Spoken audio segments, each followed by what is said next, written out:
Hello, I'm Jessica Samuels, and welcome to A Way Forward, presented by Beam Credit Union. I'd like to acknowledge this podcast takes place on the ancestral, traditional, and unceded lands of the Syilx Okanagan people. CMHA Kelowna CEO Mike Gawliuk joins me today, and we're talking about substance use and addiction. We're also talking about recovery and treatment and how this process can take a while, sometimes a really long time. We'll also discuss how the process can be as diverse as the people who are trying to overcome it. Beam Credit Union is proud to sponsor today's episode. With deep roots in BC and a commitment to your financial journey, Beam believes wellness, mental and financial, starts with support you can count on. Mike, I'm so glad to have you on to talk about this topic in particular, because as I was preparing, I emailed you and I said, okay, what are we going to talk about here? We're going to talk about substance use and addiction. And I threw a couple of ideas your way, and you sent back like a thing. Which was really good, but was really interesting to me is it focused on, it seemed to me, explaining addiction, explaining treatment, explaining recovery from the very beginning understanding of it. And it's so interesting to me because you have been in this sector for so long, and you still feel there's a need for us to start at the beginning to explain to folks what addiction is really like for the person. Yeah. And that must have been some week if that email response was that I felt long. like it. Yeah, I mean, the reality is, of course, when we look at the past number of years, we've got the drug poisoning crisis. We've got experiences of increased numbers of people who are unhoused, most recently in Kelowna, some of the chaos that's taking place downtown, and activities that need to be addressed. I think oftentimes it's a scenario whereby it can be really, really frustrating, and people are looking for an answer, right? And people are looking... The individual experiencing this, or the outside folks? I would say both. Yeah. Yeah. Sometimes it's the individual. Sometimes it's society that's looking for the thing that's going to change this. And in my experience, and certainly what I know, is we hear a lot about this notion of treatment. And I think, again, for people that maybe aren't necessarily close to the issue or haven't experienced that, I think sometimes there's this sense that, and we hear oftentimes, we need more treatment beds.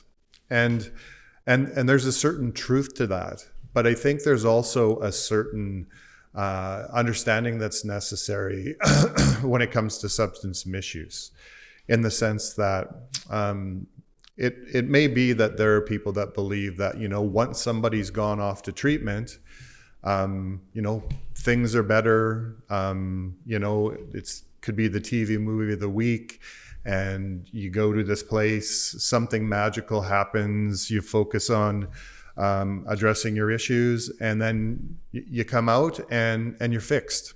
And the reality is that that's not necessarily how things work. Substance misuse is a chronic, recurring condition, right? And so relapse is part of that.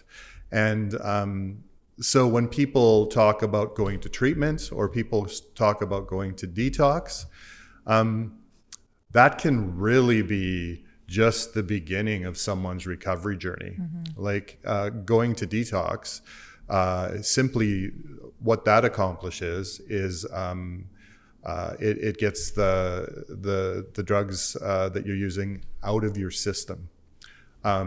It doesn't do anything else.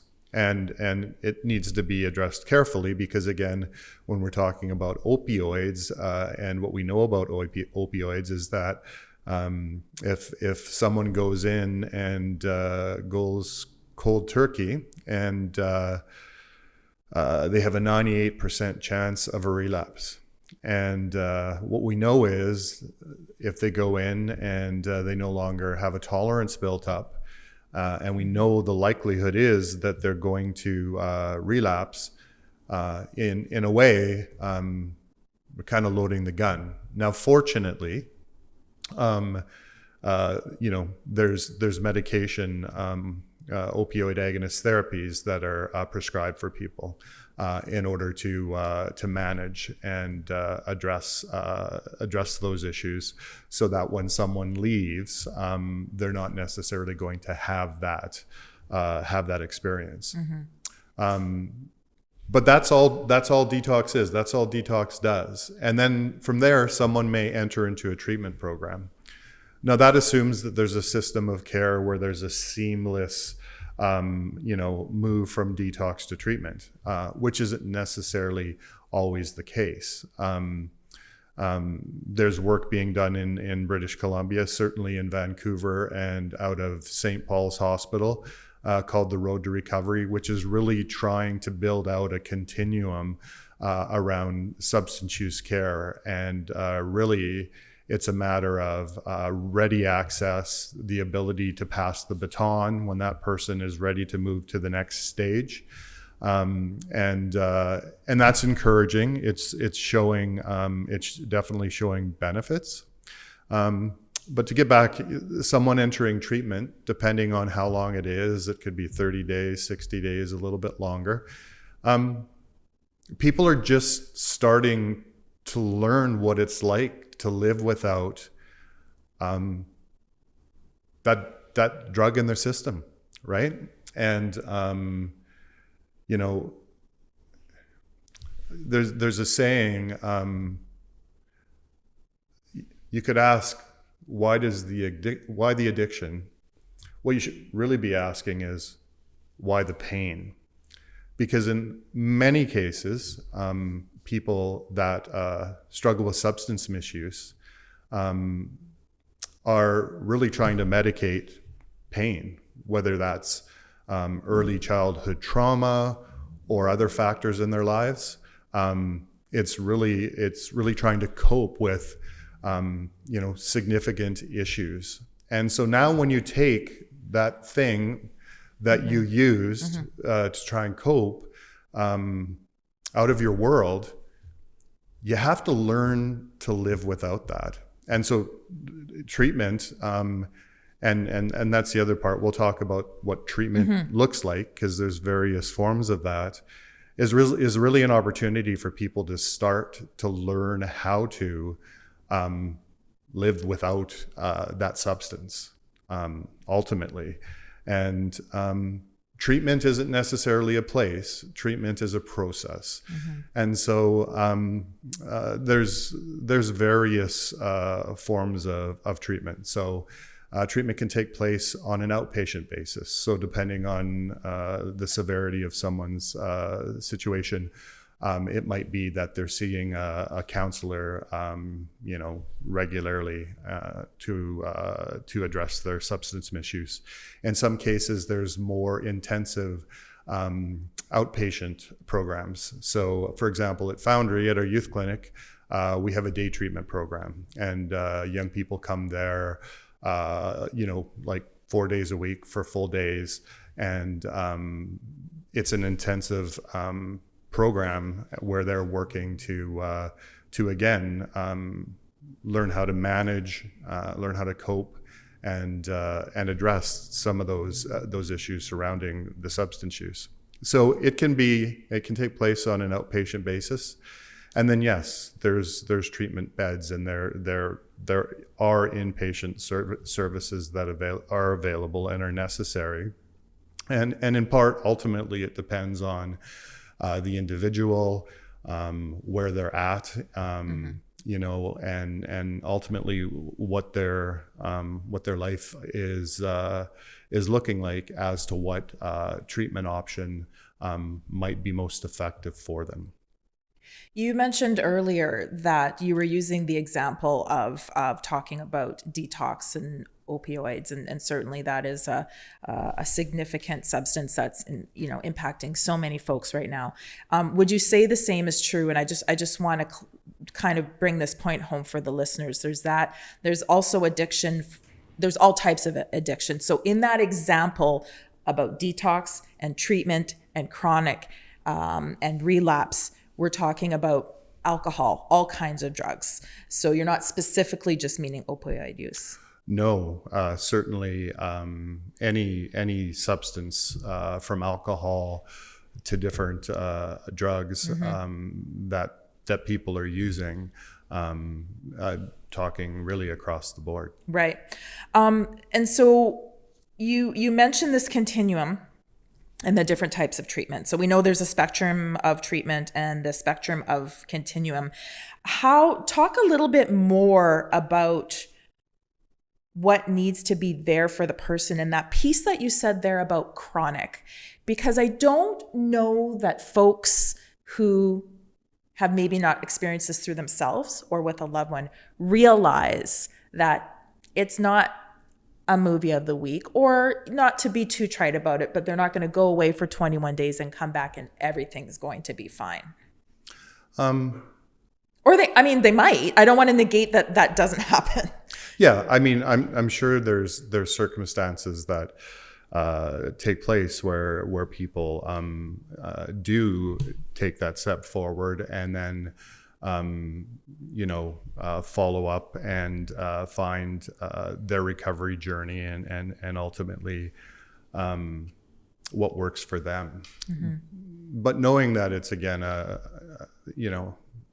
chronic relapsing condition, you can expect along the way that relapse is going to happen. And now when it does, and again, if you look at someone who's engaged in treatment, they talk about like having a slip, and so relapse can be an opportunity to identify what took place, what were the triggers, what caused that relapse to happen, and then work with your supports to plan for preventing that in the future. Mm-hmm.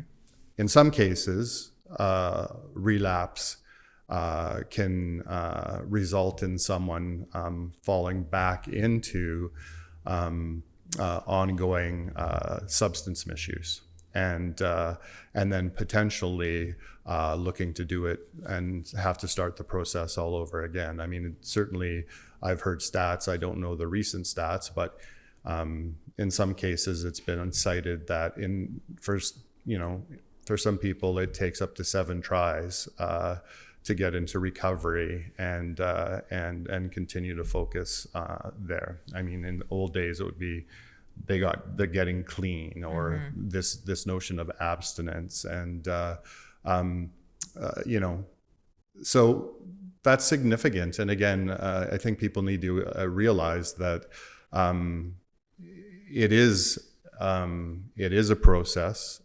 Relapse is part of it, and ultimately, it isn't necessarily something that is going to be a one and done and everything's better. Because when you think about for a lot of people that struggle with substance misuse, there's that pain that you're trying to you're just trying to manage, and then when you think about it, and I think try to put yourself in the shoes of someone that's struggling. And again, I'll go a little bit to the notion of people who are unhoused.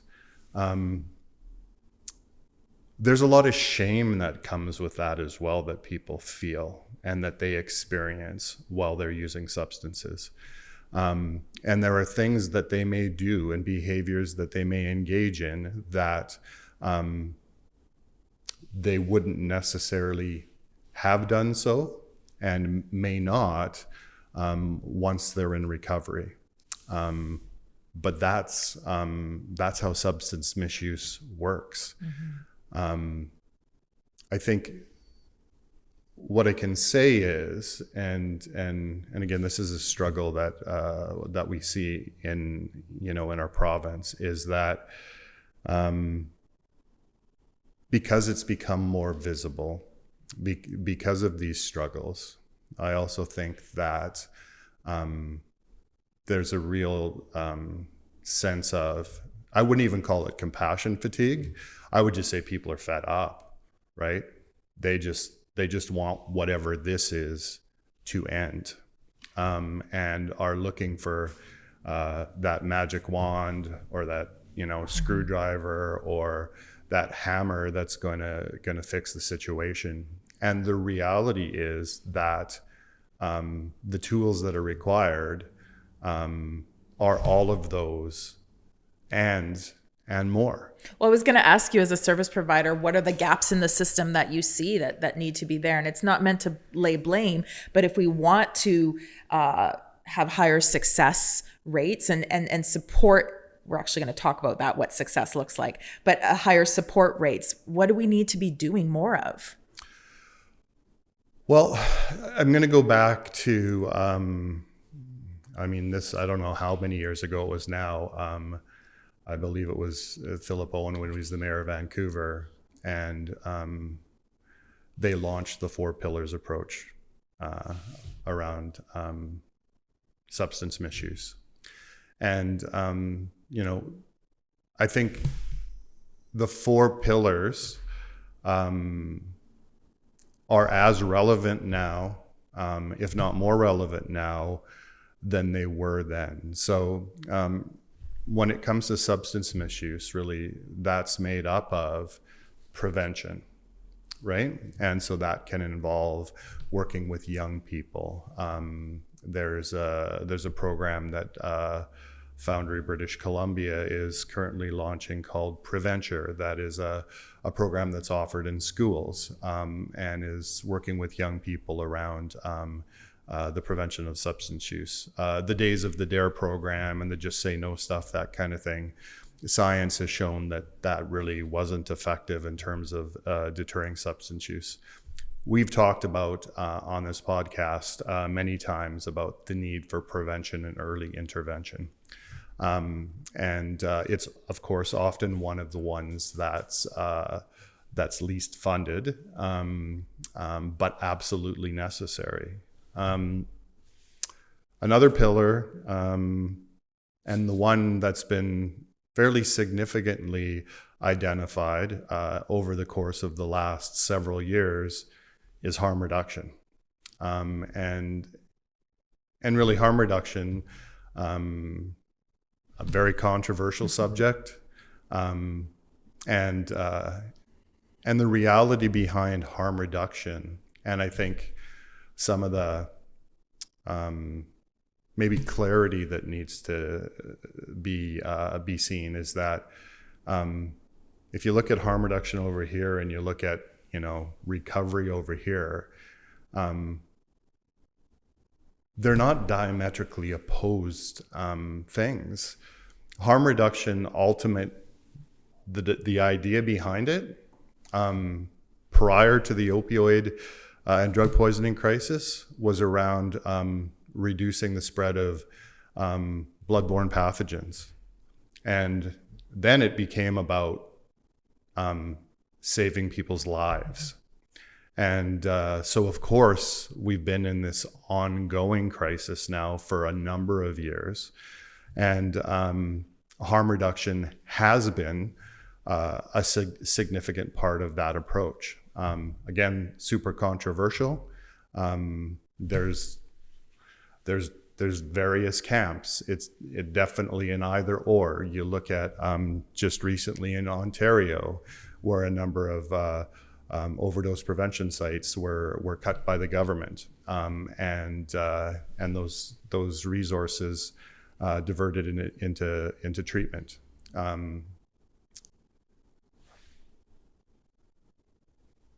I first learned about harm reduction from this awesome street nurse, Kathy Turner was her name, 30 years ago when I first started in the field. And what I learned about that was that harm reduction, again, is designed to keep the person alive. And ultimately, through that, the ability to build rapport, build relationship, build connection with someone who might come into an OPS site is important. It's not simply a transactional process. It needs to be a relational process, and when it is, harm reduction can actually be the pathway to recovery. That being said, everything that's associated with that is absolutely what makes it controversial. There's no doubt about that, and the impact that it can have on the communities. And but it's been a fairly prevalent approach over the last few years because of the drug poisoning crisis. Third pillar is treatment. And again, we touched a little bit on the types of treatment. Certainly, again, when someone comes out of treatment, there are, recovery opportunities through different organizations where people can live in a supportive environment for an extended period of time, which are substance-free and allow people to again move towards recovery. The pendulum certainly, and the focus now is around treatment. And it is absolutely necessary to have treatment resources available. And community-based mental health and substance use resources are important as well, because it's not always that you need the most expensive bed there for people. But there's no doubt that treatment is necessary, and there's no doubt that there's a gap when you look at, sort of the progression. I think the other gap that exists is, and we see this and we experience this on a fairly regular basis, is that when somebody is maybe leaving a supportive recovery home, or they're leaving a treatment facility, where they're going is super important. And for those people who've maybe been unhoused, maybe they've been living in a harm reduction environment, going back to the situation that they may have come from is not necessarily going to be really a good part of their recovery plan. And so what I would say a significant gap within the system is, and we talk about supportive housing, and supportive housing's super controversial in this community and again across this province. And I would say what we need is we need supportive housing that is also recovery based and recovery focused. At this point in the province, supportive housing through BC Housing, ultimately there's a requirement to be harm reduction focused. And we're starting to see dribs and drabs here and there where there's a focus more around some recovery based supportive housing, and some examples of good work that's being done. And so where there's a gap is, again, when people are coming out of whether it's supportive recovery or whatever that looks like, it's where are they going to go? They have to have a safe, supportive place to land. And I mean, if that's home, then that's great. But if there isn't a home and you're going back to the circumstances from which you came, again, we unfortunately tend to go and perpetuate this cycle. And so treatment is absolutely a piece of the puzzle. In British Columbia, of course, the discussion around treatment now tends to be a little bit more around whatever it's framed up as. We did a session on it, involuntary care or compassionate treatment again. And again, there's a small percentage of people that need that high intensity service. At the end of the day, what we need resources for people when they're leaving and they're discharging from whatever setting it is to be able to go to and have, again, a safe and supportive place that's going to support their recovery. Mm-hmm.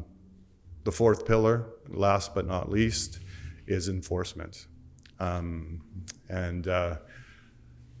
Certainly another controversial aspect of the whole piece in our province is the decriminalization experiment that, obviously has now ended. And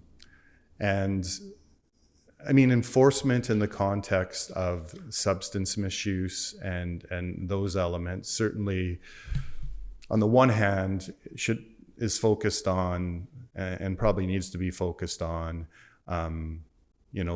those groups that are supplying the drugs into our communities, that kind of thing. So organized crime and otherwise. Before decriminalization, it's not like if someone had a small amount of drugs on them, they were necessarily getting confiscated or arrested or anything like that. I think what decriminalization did, of course, is that again created an environment where people were actively using substances. It became more visible. Cities had to put rules in place around no-goes and those kinds of things, that kind of thing. And finally it was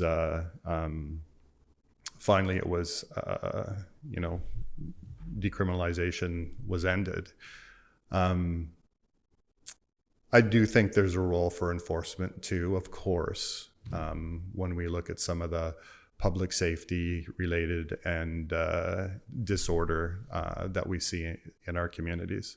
I think when that's the result of untreated substance misuse, maybe concurrent mental health disorder, and obviously we're hearing more about acquired brain injury, that enforcement, ideally would be able to help support people move into a recovery setting, lock them up and throw away the keys. Mm-hmm. Because I think people are going to disagree on a lot of things. But I think everybody wants to see change. I just think that, and in my experience, and I know that, there is very strong, and in some cases diametrically opposed, camps that believe what is the most effective. And that is one of the challenges. Now I will say, for the downtown business owners, and we've experienced this here at our office as well. I know people who are extremely compassionate people who are also small business owners and have businesses downtown, and when they have their vehicles broken into or their windows smashed or those kinds of things, absolutely that's going to anger them. And absolutely, the behavior that comes with that has to be addressed 100%. Mm-hmm. And I would say in some cases, that could be the result of people that are struggling with substance use and mental health, the rest of it. I think understanding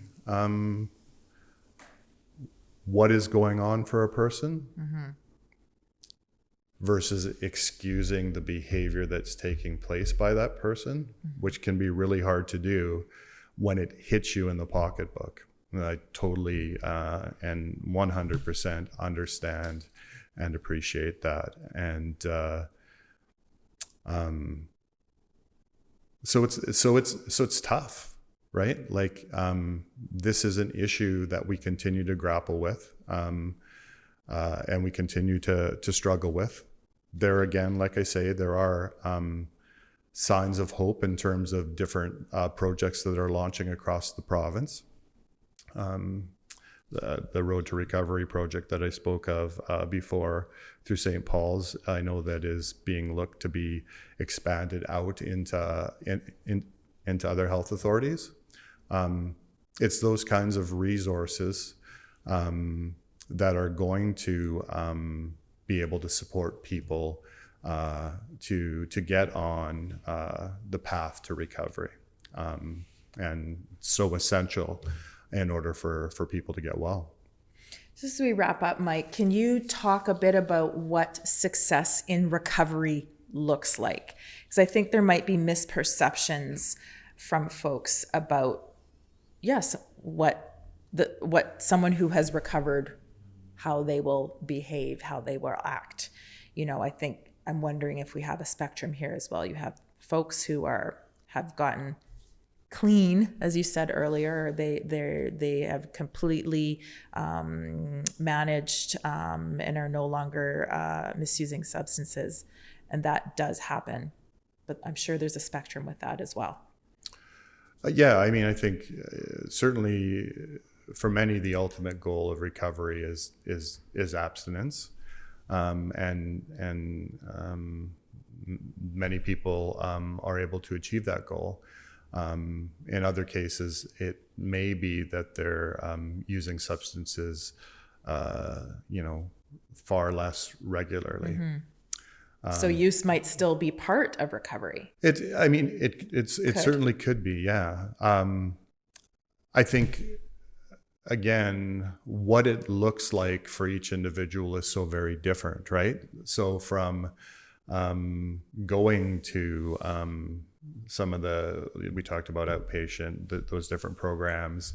There's the 12-step programs, AA and NA, and some people get support there. Others will get support through their social networks or engaging in healthy activities. For other people, recovery involves getting back into employment, that kind of stuff. Everybody's journey is going to look a little bit different. How they're going to get there is also going to look a little bit different. But ultimately, at the end, I think to support people through the resources that exist, and certainly the resources that are needed, is ultimately what's going to have to happen for us to address the issues that we're seeing in our communities across the province. Mike, it's a big topic. Thanks for shedding a bit of light on it here today. Well, if you have any questions or comments about this episode or any other episode of the podcast, you can always email me at awayforward@cmhakelowna.org. And in the meantime, please do take good care. Beam Credit Union supports mental health initiatives across British Columbia because caring for each other builds stronger, more connected communities. United as one, Beam's founding credit unions now serve 190,000 members across BC.